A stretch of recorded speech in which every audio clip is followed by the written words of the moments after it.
नमस्कार, मी निकिता. बातम्यांच्या लंच बॉक्समध्ये आपलं स्वागत. बातमीपत्राच्या सुरुवातीला विम्यातील कॅशलेस सुविधेची बातमी. विमा कंपन्यांच्या चाचपणीमुळे सध्या अनेक खासगी रुग्णालयांकडून आरोग्य विम्याची कॅशलेस सुविधा बंद करण्यात आली आहे.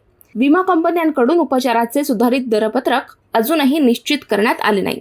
कॅशलेस सुविधा दिल्यानंतर तब्बल 6 महिन्यांनी रुग्णालयांना विमा कंपन्यांकडून पैसे मिळत आहेत. तसंच सरकारी विमा कंपन्यांनी अनेक रुग्णालयांसोबत कराराचं नूतनीकरणही केलेलं नाही. त्यामुळे विमा कंपन्यांच्या मनमानीचा फटका रुग्णांना बसतोय. कॅशलेस हॉस्पिटल बोर्ड ऑफ इंडियाची या विषयावर लवकरच बैठक होणार आहे.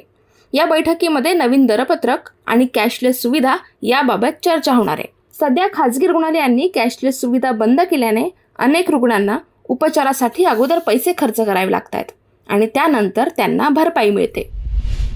आता बातमी पेटीएमची. पेटीएम आणि ॲक्सिस बँक TPAP म्हणजेच थर्ड पार्टी ॲप्लिकेशन प्रोव्हायडरसाठी या आठवड्यात नॅशनल पेमेंट कॉर्पोरेशन ऑफ इंडियाकडे अर्ज करणार आहे. NPCIने हा अर्ज मंजूर केल्यास पेटीएमला त्यांची UPI सेवा सुरू ठेवता येणार आहे. आता बातमी बँकिंग संदर्भातली. PNB हाऊसिंग फायनान्सने वरिष्ठ नागरिकांसाठी एक खास योजना आणली आहे. PNB हाऊसिंग फायनान्स कंपनी वरिष्ठ नागरिकांना FDवर 8.5% व्याज देणार आहे. ही योजना मर्यादित कालावधीसाठीच आहे.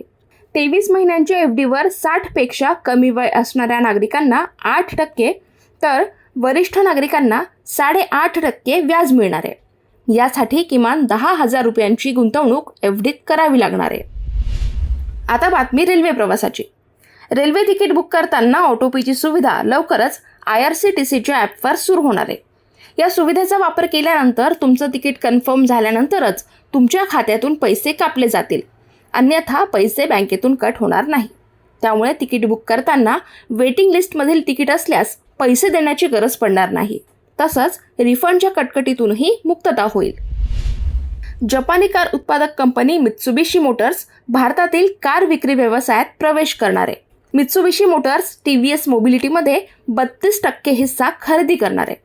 या कराराअंतर्गत मित्सुबिशी $33 मिलियन ते $66 मिलियन म्हणजे सुमारे 273 कोटी ते 547 कोटी रुपयांची गुंतवणूक करू शकते. बातम्यांच्या लंच बॉक्समध्ये आज इथेच थांबूयात. पाहत रहा मनी 9 मराठी.